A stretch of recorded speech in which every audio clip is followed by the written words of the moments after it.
Matt, welcome aboard to the show. Thank you so much for joining us today. Hey, Ari, what's going on, man? So Matt, let's talk about Italy. At the very early days Yep. of GPT, they hmm outlawed ChatGPT. They did. They've turned around since. So I think that outlawing basically, lasted 3 weeks or something like that. I can't remember. hmm But now they're building infrastructure, and they're part of this whole kind of axis of AI that's happening through Italy. Tell us the Yeah. story. What's happening here? Why is it happening this way? And maybe we dabble a little bit into why they said nope, no thank you initially and changed their mind.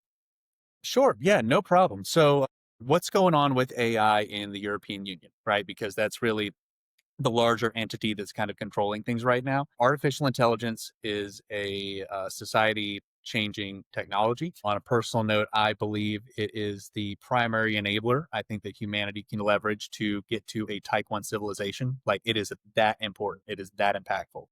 And as such, nation states realize the potential of what is possible with artificial intelligence. And so it is now a battle of nation states, right? Or that healthy competition, right? That reshuffling of the world order in today's political climate, right? If you will. So the primary nation state currently in the lead, as it were, right now is the United States of America. Second being China. Third being the European Union. Very distant third. So the EU got together like, oh no, we got to do something. So everyone is in catch-up mode to the United States of America, where it's at right now.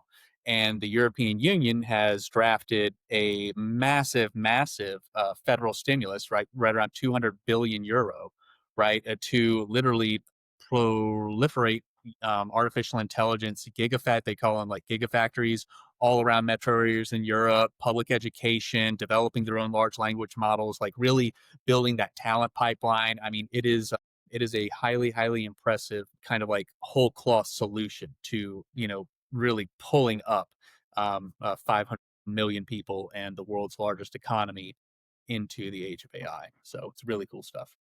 So let's play a game of the good, the bad, and the ugly. Let's do it. So let's start from the maybe the bad or the ugly. Um, are these mega factories, whether in the EU or in Texas, are they going to be the birthplace of the Terminator? Really, we don't know. No one knows. No idea. Like, I mean, so you can say that, like, is it possible for some, like rogue artificial intelligence to, like build robots and then take over the world? Yeah, I mean, who knows, right? There might be a teapot orbiting Jupiter as well, right? I mean, prove that one. So, but Do we need to build robots though, or is it well, enough? And do we need general artificial intelligence, or is it pretty damn dangerous right now? Well, right now it's impossible, right? From a just a physical standpoint. I mean, the world does not have enough compute. The world does not have enough data, like storage, to be able to actually hit the AGI, right? But they're rapidly iterating towards it. Now, this work, of course, is happening within, dedicated, facilities, very high tech, very closely guarded, very highly paid, very smart people, much smarter than I am. And so as they develop, this cutting edge technology and it iterates, yes, there is always the potential for misuse, right? With any new technology. Because again, I think that people misconstrue some kind of like esoteric threat from AI, right? Is like science fiction, that has really put into our brains and kind of inoculated us to what AI is. But we have to remember that artificial intelligence at this point in time is a tool. All right. I mean, fundamentally, no different than a hammer, a wheel and axle, a screw, a ramp. Like, it is a tool, right? It is a very powerful tool. And it's really how you leverage artificial intelligence within your processes and workflows is what the average out is what the outcome is, right? So we're using artificial intelligence for protein synthesis and protein folding to discover new drugs and all that stuff. That's amazing, So right? we're Yeah. gonna get to the good in Okay, a cool. second. Let's stay in the ugly. I'm sorry. So yes, it can be used It's for bad. Yeah. okay. It can be used for bad. hmm I agree with you. We don't have AGI yet, artificial general, the Yeah. G being important intelligence. Here's my argument though. And let's see, get your perspective since we're in the bad and the ugly right now. Organized crime is a thing. United States has enemies, Yep. right? You used to, work in adjacent area to that. Should we be concerned about the weaponization of AI, which is basically a form of a nuclear weapon that can't be detected, that can right now can only live on really, really strong computers that cost Hmm. 20 to $200,000. But second computer, quantum computing comes around. I don't know if that's soon or not. You could have really dangerous AI in its current form Hmm. in your pocket on your watch.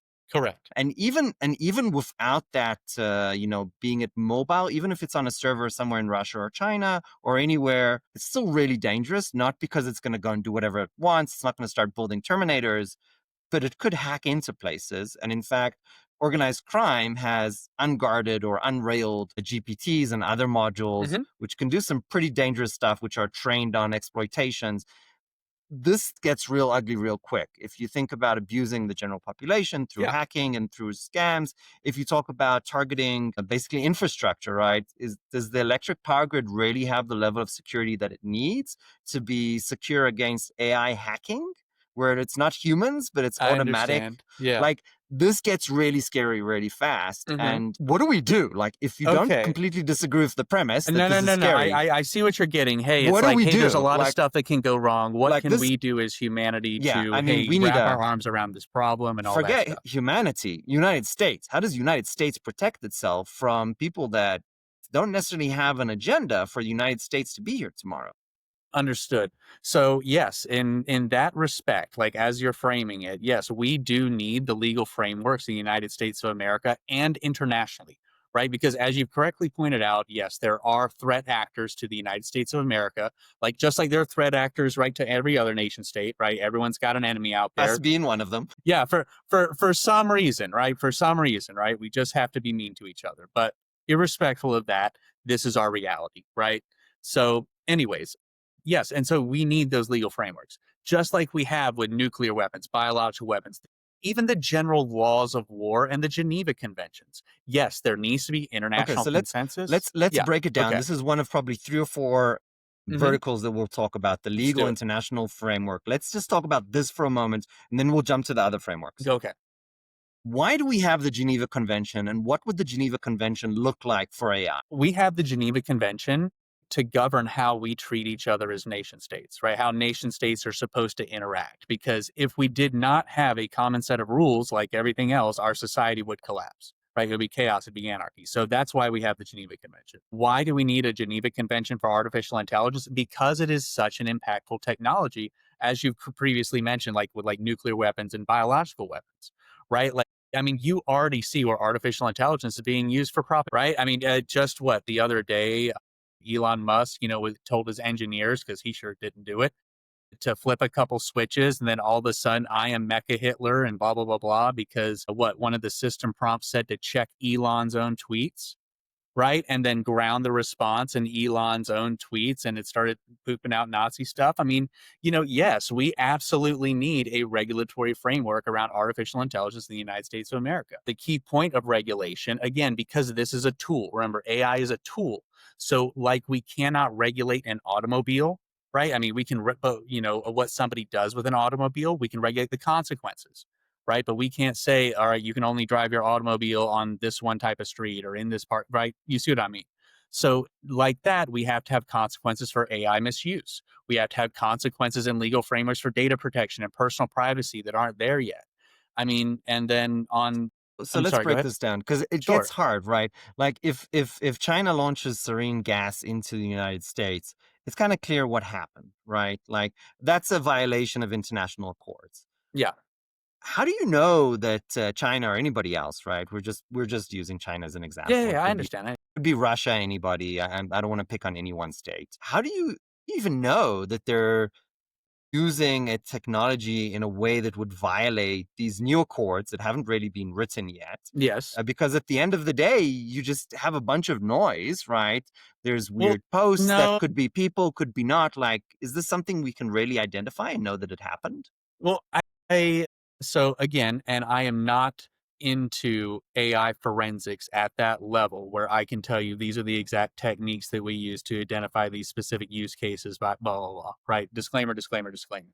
But what I can say, it's like any other threat detection. It's like any other aspect of cybersecurity, because it's not like artificial intelligence is sitting here in my pen. No.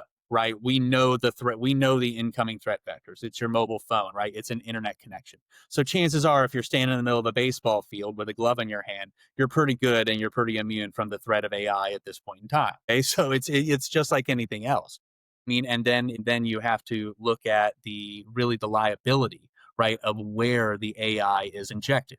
Okay, so if it's AI propaganda, what was the effect of that propaganda? Like, how do we punish propaganda now? Is there some sort of international propaganda punishment mechanism that we can leverage? And if so, then that would then funnel through current legal frameworks. And then that's how we would handle this that issue, in my mind.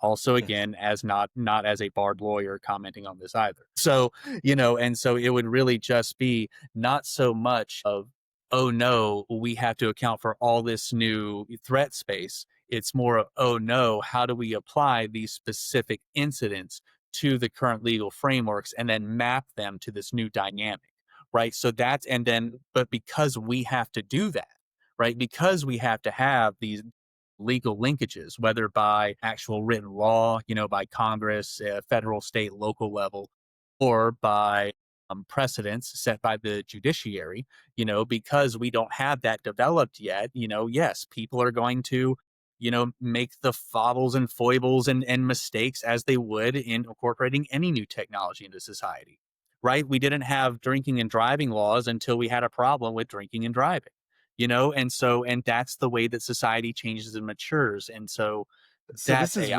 this Hmm. is really important Yeah. because but let me make it simpler by separating it into two things. One, there's all our free letter agencies that are and we they separate into two types of agencies, inbound and outbound, right? So on the outbound side, meaning protecting from external threats, really what they're doing is what they've done forever, which is map out the risk and the threat environment. And Yep. then you have the buckets of threats, and then you kind of put protections for each level of bucket. And then you have a way to identify it. You have the forensics, and you have your countermeasures, which are going to be very real countermeasures. We're going to have security people who will be working on this with AI people, but then Correct. we'll have Human in the diplomats who loop. are also working on it. So we Yes. have all this outbound work. Now you started to talk about the inbound work. Hmm. Well, what happens if somebody in the United States uses AI in a way that is dangerous, but they're a citizen, or they're plagiarizing? Government's going to need to catch up and have laws for that. So Yes. basically, you're painting this really nice picture, which is very, very practical. It's a picture of, look, there's work that we need to do. It's a lot of work. Hmm. But the way that we've done this work historically, like we know that there's a threat of, a Chinese agent or a Russian agent or whatever Yeah. coming into our soil with a bunch of dangerous chemicals and dumping them in some kind of water purification plant and send poison to houses, for example. We Hmm. know that's a threat. We've put together mechanisms to prevent that, to detect that. That's one of the reasons why TSA, checks our socks and our liquids and all that stuff. Yes. Yes. Like it or not, thank you to 9/11. We've put mechanisms in place to prevent that, Correct. and diplomatic relations, etc. The same thing needs to happen for AI. That's your point, basically. Yes. Yes. And so I think, and again, it's just like incorporating any other new technology into our society. I think what really trips a lot of people up with artificial intelligence is why it's so destabilizing, and that's the velocity of the application. Yes, Okay, that's why it's destabilizing. So for every new major technological advancement in human history, okay, we being humanity have had to wait for those technological enablers to catch dozens of up. Right? Yeah. So, like with the automobile example, okay, great. Thank you so much, Henry Ford. You got the assembly line. Oh, wait a minute. Now we need the roads. We need to grow the yes, rubber trees. We need to yes, train the mechanic. All this infrastructure needs to be built out. Well, guess what? With AI, the infrastructure's already there, right? yes. So it's And this not, is scary because it yeah, happened in a few years. It took more than 30 years for the microwave to come around. The correct. microwave, you can Yes. buy it in for $200, $150, Hmm. at Target. Yep. That first microwave was the size of a room. It was Hmm. massive, right? Hmm. And that technology kind of matured over 30 years. We kind of figured it out. It slowly went out to the market. It became cheaper and cheaper and cheaper. Yep. And now everybody has a microwave in their room. But it took 30 years. AI kind of appeared 2 or 3 years ago when Hmm. somebody let the cat out of the bag. The corporations had it for 10 years or versions of it. Somebody let it out of the bag, and now there's an arms race. The Yes. problem is, which you're describing now, is that this arms race is moving faster than any technology in the history of mankind. That's exactly it, succinctly. And the problem is that the technology itself is making the technology move faster, which Correct. is So it's iterative, right? Like and that's why people say AGI is inevitable, right? Because AI again is essentially a accelerating. process improvement. Yes. Is the von Neumann machine of process collapse, of stack collapse. Yeah. And And now there it is. Yeah. I have made a lot of predictions over the Hmm. last 20 years. My predictions are usually right in two verticals, one on what's going to happen more or less, two on the timeline. About 3 or 4 years ago, one aspect of my prediction started to fail consistently. It's the timeline. Okay.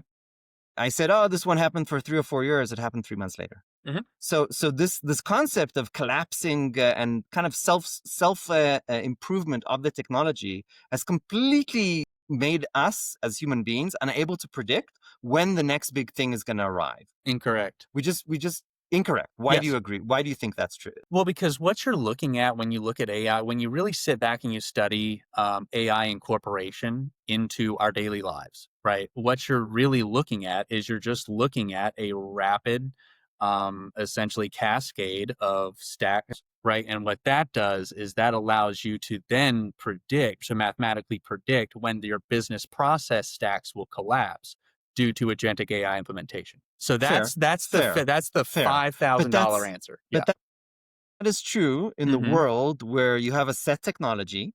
That set technology is impacting the corporate world, which you focused on. Hmm.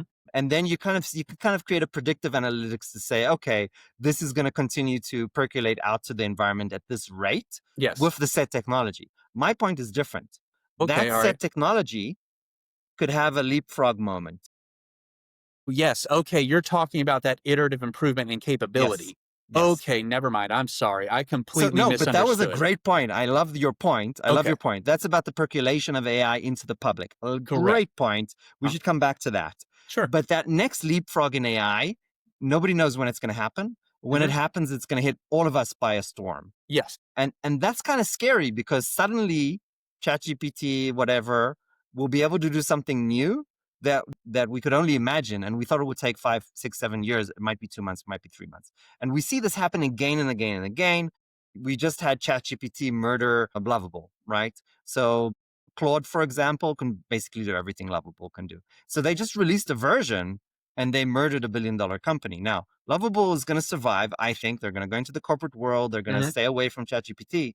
But the thing is that it had this kind of leapfrog moment. Yes. And that's the thing that's becoming incredibly difficult to predict. Here's my, and with this, we'll finish the bad and the ugly. Okay. If these leapfrog moments are happening all the time, right? Almost once or twice a year, if not faster than that, Hmm. do we need to put some guardrails? I mean, AI as it is right now, we're not too scared, but should we be concerned of these leapfrogs? Should there be a regulation where we're like, hold on, before you release this new nuclear version of Hmm. AI, Yep. let's take a look at what it can do because we don't want to arm, our enemies. We don't want to arm the public to do Well, dangerous things. and so I think you're looking at it in so you're right, but let me go ahead and answer that from a different angle, right? So so you concluded that statement or that question by saying if we armed the enemies, or we utilizing AI as a threat.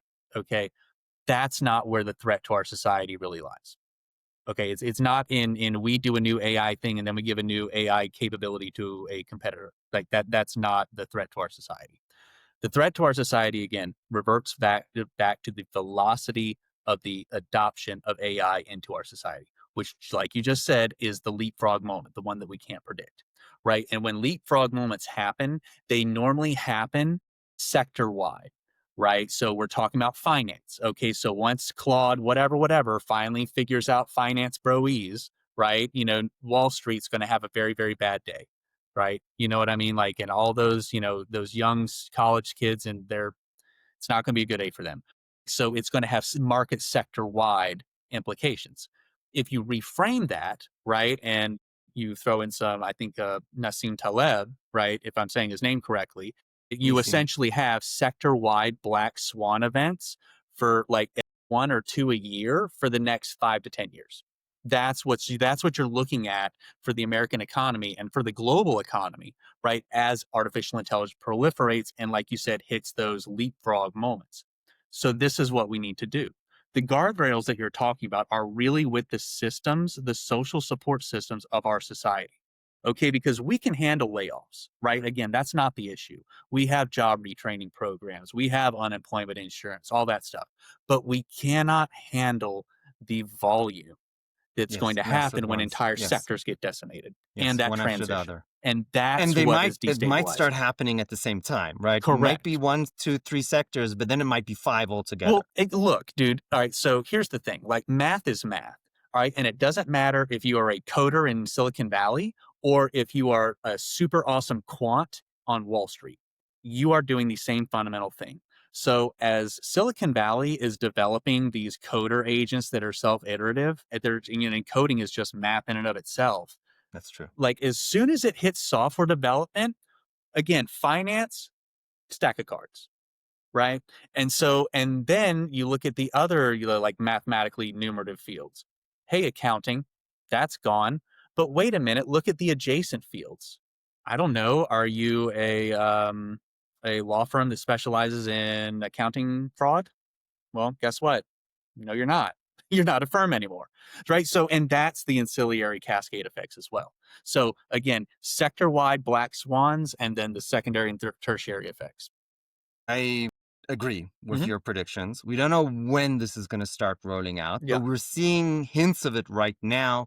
Engineers that studied computer science just come out of college, can't find a job, they go working in Walmart. Hmm. That is just a small signal of what is going to come. Is there let's do some scenario analysis. Is there a version? We talked about the kind of horrific, terrifying version. What's the positive version of this? And let me give you a few economic arguments.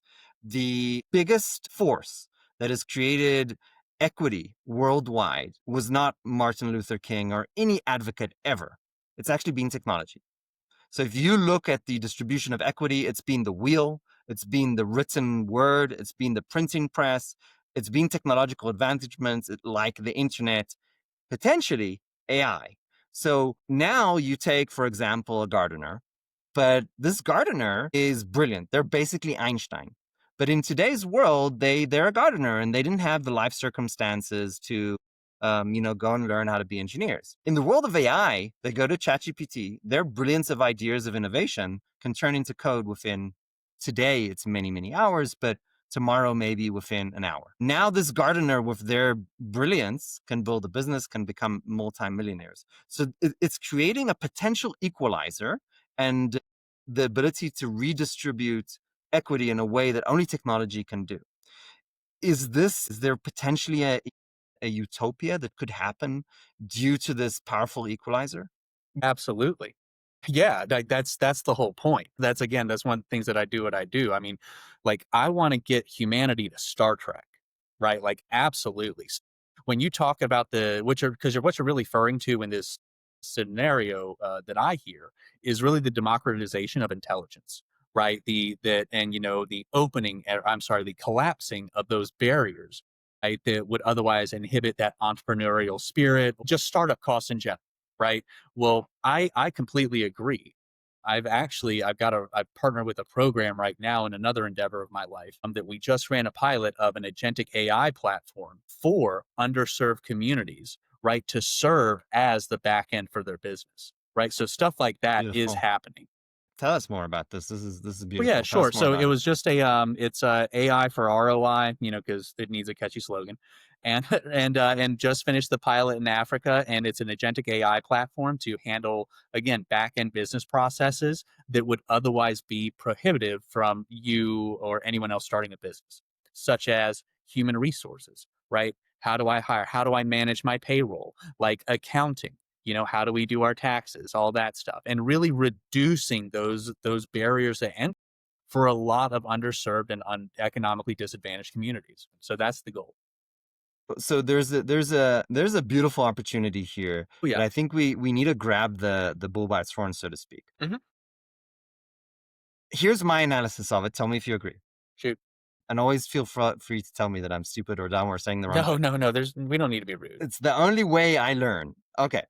I'm just exaggerating. I'm going to argue Okay. that the way that we as the United States, in kind of a narrow frame for a second, the way that our population doesn't go into serious economic devastation because of the introduction of AI will be predominantly through early adoption, meaning that I work with firefighters, PD every day. What I want to start, and this is a program that I'm working on, is AI training for firefighters and police department. So, how can they use AI? Because, if they can use AI, if your gardener can use AI, if the knowledge of how to leverage this to kind of empower oneself and build the business of their dreams, if kind of anybody can do it, then when AI starts to devastate industries, we're going to have the power to create new industries, to create new innovation, to create new. So I would argue that we, as the, let's say, Department of Education, really need to rethink our syllabuses. We really need to think what our universities are doing right now, because if our universities' only function is to make people productive and they're coming out of the universities and they can't find a job, something's going really wrong here. So I think there's one thing I'll agree with and one thing I'll disagree with. The thing that I want to disagree with is I want to disagree with the premise that our universities are simply for making you more productive. There is so much value in a liberal arts education, and it will be so much more valuable in the future, right? Because in the future, no one's going to go get their master's in accounting, okay? But you're going to have still a lot of people going to get their master's in philosophy. Does that make Agree. sense? Because I agree with that yeah. 100%. Yeah. And then the second part to that was yes, right. So again, and you're looking at that transition phase again, and that's that what we just talked about, those regulatory guardrails and those, social support structures to take, to process, right, these mass amounts of people. But yes, so okay, the industry collapses. All right. Say retail collapses, whatever. But Walmart, all of a sudden, we got a million or 2.3 million people just out of work, just sitting there, right? So, yes, why can we not equip these people with artificial intelligence and boom, you're solopreneur? Go for it. Live your dream. Do it. Like, why can't we do that? Yes, we absolutely can. And that will be a viable path forward for a certain percentage of them. Like, so, we should absolutely, That's as true. a society, open that pathway up because what are we going to When? do? Huh? When? When the industry collapses or today? Prior. Now. So No, now, no, no. now you were talking about Department of Education, which, by the way, is set thanks to the big beautiful bill to go away, right? To be done with. I mean, but so whatever. If in the future we still had a Department of Education, and if I could design a national AI education and upskilling strategy, what it would look like is it would look like the establishment of those AI pipelines and those AI upskillings for the current workforce plus access to AI. We need a federalized LLM, right? Period. We need a public LLM flat out, right? And provide at no cost to our citizens. I mean, So hold on, hold yeah, on. You said something I think amazing. I haven't heard anybody else say that. You're arguing yeah, that LLMs or AI should be like water. It should basically absolutely. be It is a such a dude, public service. bro. All right. Okay. Look at this. You want to talk about a public service? Okay. So, in a certain percentage of the population, you're always going to have free riders. Okay. You will, no matter what the system is. Hold on. For not everyone is an economist. What does a free rider mean? A free rider is somebody that does not contribute, to the overall society. They're commonly given disparaging names, welfare queen, stuff like that, right? But in many respects, it's a lot of times somebody down on their luck, but there's a certain percentage that like purposefully, no, I'm just going to skate my way through. We know Yeah. that. All So right, what you said is that some of them are abusing the system, but correct. some of You're them always going to really have that. a Yes. certain percentage is abusing, and you kind of can't deal with that. Hmm. But you can do incentive design and try and lessen it and Yes, not but increase it. But yes, let's not move this into supply demand economics and incentive design. But for the people that don't want that they want to be productive members of yeah. society, those are the people that we're really focused on. Absolutely, yes. Because you know what they're going to use AI for? They're going to use it the same thing I used AI for. I'm an internationally certified AI implementation specialist, or whatever they call me, or whatever the title is. And I did that all through AI. Like I literally just back and forth with AI. Study buddy, let's go, let's get smart. And I've been doing that nearly every day for 2 years. Right? I have my own AI subscriptions. I have my own instances. I build my own agents. If it's too complex for me, I got guys that I went to hackathons with that I just call them up and be like, hey, dude, we need to get a rocket on something. So how do we It's That amazing process at yeah, sorry. that you're doing is a privilege that you can do. How do we basically create a shock absorbent Mhm. for the United States at large to be prepared when the industries start, let's not say collapsing, let's say morphing? So how do we create that shock absorbent? So we're talking about education, we're talking about having free LLMs and access. Yep. What is this program that, politicians at some stage we hope will come up with? What does this program look like? In my personal opinion, it is, so where there is destruction, there's always the potential for renewal. I'll Yes. just leave it at that when we look at the current state of the United States government. Yes. So, and however you feel about this current political environment, what you need to understand is this too shall pass, right? The sun will rise, the earth will turn, this too shall pass. And then when this does pass, right, we as a society are going to need to rapidly, and I mean rapidly, rebuild the supporting infrastructure that our society is going to need, not just to stabilize itself, but also to continue to advance and stop regressing. That's what needs to happen. The only way that we as a society can do this, right, in the resource constrained future, right, because national debt, climate change, resource depletion, etc., okay, is through essentially the entire re-architecture of our federal processes with artificial intelligence by incorporating AI into them. And the only way that we can do that is to ensure that we have the proper regulatory measures from Congress, laws on the books regulating the artificial intelligence development and implementation process. That's where we have to regulate. So that's where we focus the regulators on that narrow band. And then what that does is that leads to the ability of the nation state to properly re-architect the functions it's going to need to survive.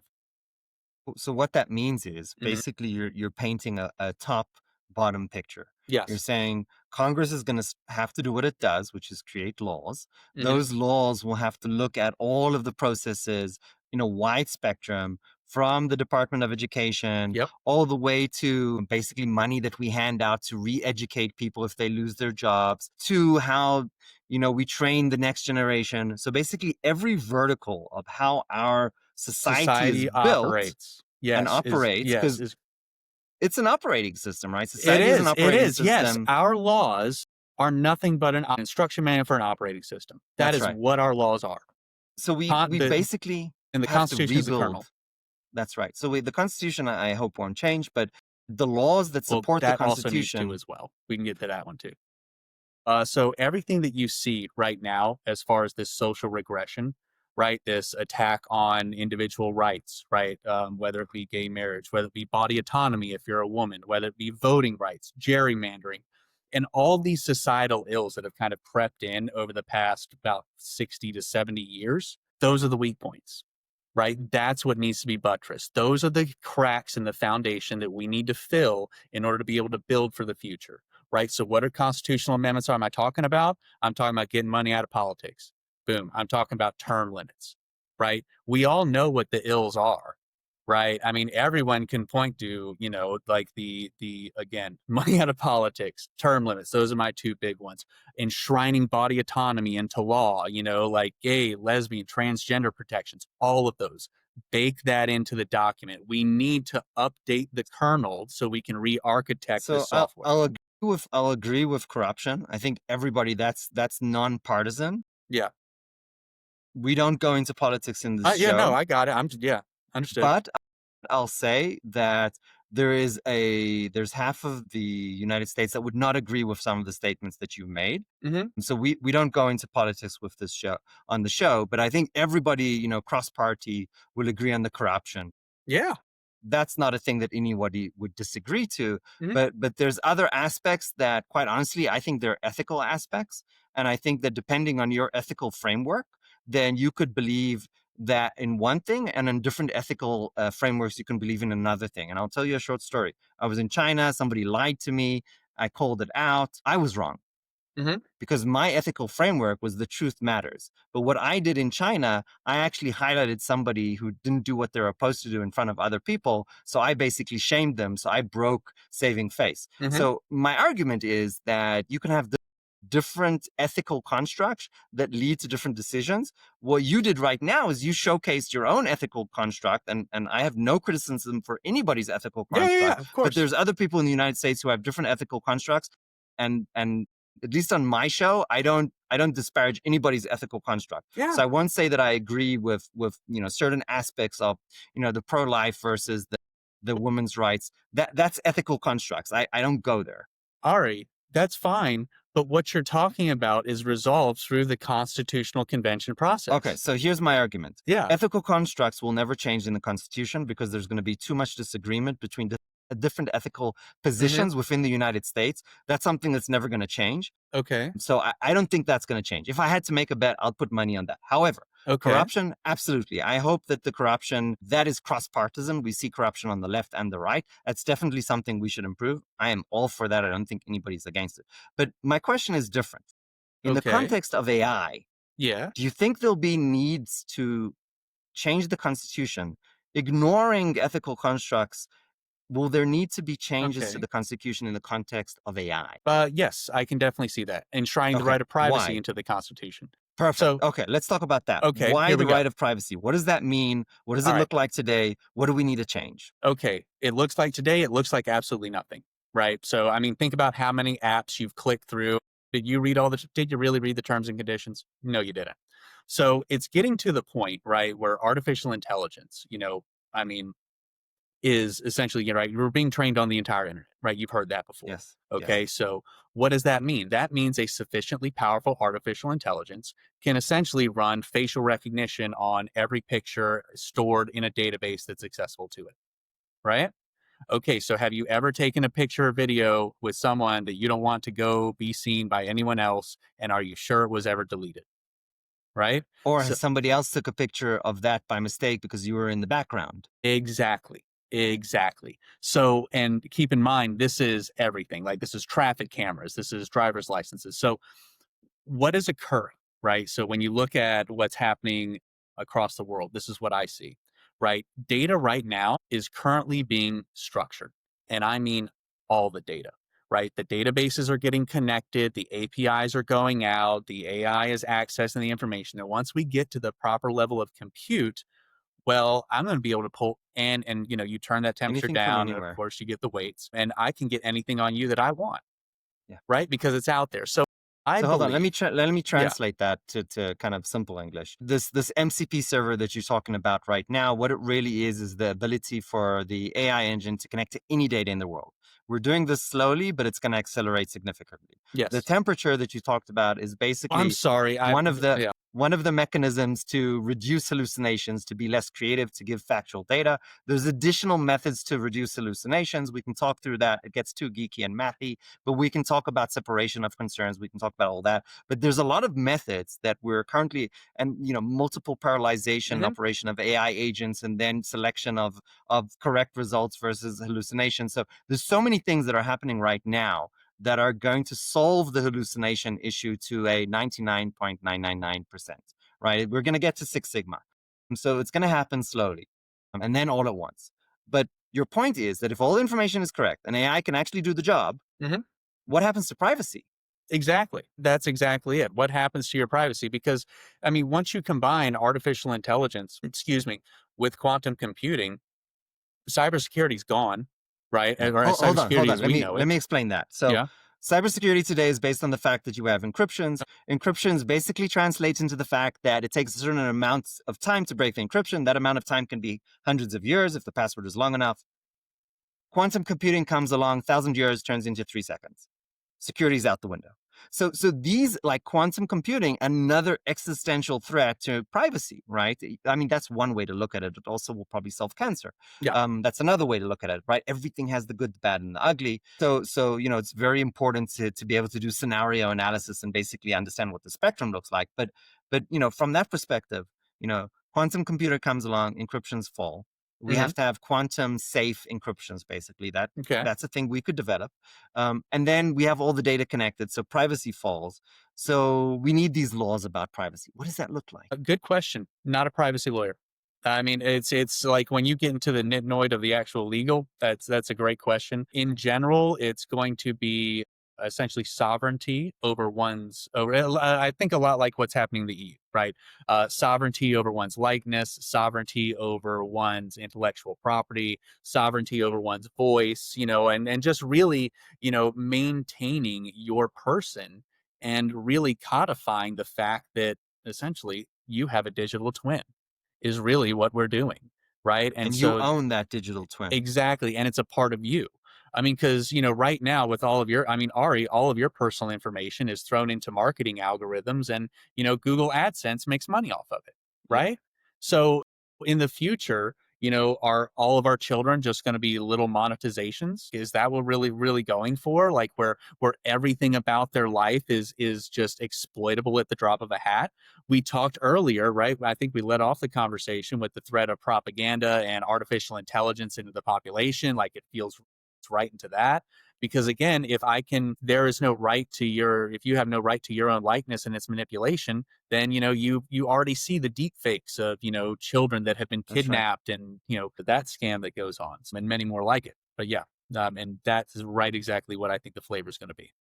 Perfect. Absolutely. I think that one sentence you said is that you own your digital twin. Hmm. That's going to be the starting point for all of this. Yep. And I've had this argument with many people. Many say, no, it's legal. Sure, it's legal today. Well, does But that if really I mean write, yeah? it should be legal. That's right. But I've had this argument like, oh, if you write a prompt, create a book on this topic in the voice of somebody else, that's going to be illegal in the future, in my opinion. Mhm. Well, and also when we look at when we talk about illegal, right? So that's essentially having a copyright over your own voice. Yes. Okay, well then now we have to relook at copyright law. Because I mean, what happens? Hey, I can tell my LLM, give me a children's story starring Mickey Mouse and Bugs Bunny, Yep. and it'll do it Yep. just fine. Well, okay, well now I've turned around and I've generated essentially a product that I can then publish and sell. And if I publish and sell, I will, get hit with copyright. But does the actual GPT, right? Does the LLM, does who has the liability for that? That those copyrighted characters were essentially used without paying that fee to the publisher or to the rights holder. We've never charged the photocopy machine Mm-hmm. the copyright fees. Exactly. However, copyright law as it is today, if I do it for myself, nobody's going to care. If I start selling that on the internet, whole different story. Then the Mm-hmm. lawyers come after me. This is why my son is studying to be a lawyer, because I don't think lawyers are going anywhere. I think they're going to be a big part of the future. Well, Ari, but if I can create my own story with Mickey Mouse, why do I ever need to buy Disney's? Well, the second you start selling that, Mm-hmm. then you're in trouble. Now, if Mm-mm. it's But for you're not, self-consumption, and everyone's self-consuming. Because why would I go out and spend $50 for a that's Mickey hat? brilliant. I'm sorry, for a That's Mickey brilliant. video when I can That's just have brilliant. the LLM create it for my kids? Hey, and I can rig the prompt. I want it to reflect these values. I want the story to be like this. I mean, why? Why would I ever purchase from Disney? Why would I ever go see a Marvel movie? You got me there. You got Why? me there. You You got have me there. I didn't even think about that. yeah, That's brilliant. yeah. That's absolutely brilliant. Matthew, no better way to end this show with a huge compliment. What a wonderful, Thank that's you. clearly you have a brilliant mind. This has Well, I been appreciate an that. absolute delight to Okay. go head to head with you. Man, I appreciate that because I'm running on fumes, brother. I've been trying to like, yeah, this I think this concept. So yes, we got to Well, do this guys, again when I'm fresher. ladies and gentlemen, there you have it. Thank you Matthew so on much. Fumes is still brilliant. And there's Appreciate it. one question that we ask every Yeah. single one of our audiences, and that is if you had to go back Okay. to the most difficult part of your life, maybe your 20s, maybe later on, Hmm. and you had to give yourself advice, what would that advice be? This too shall pass. Matthew, thank you so much for joining the show today. God bless.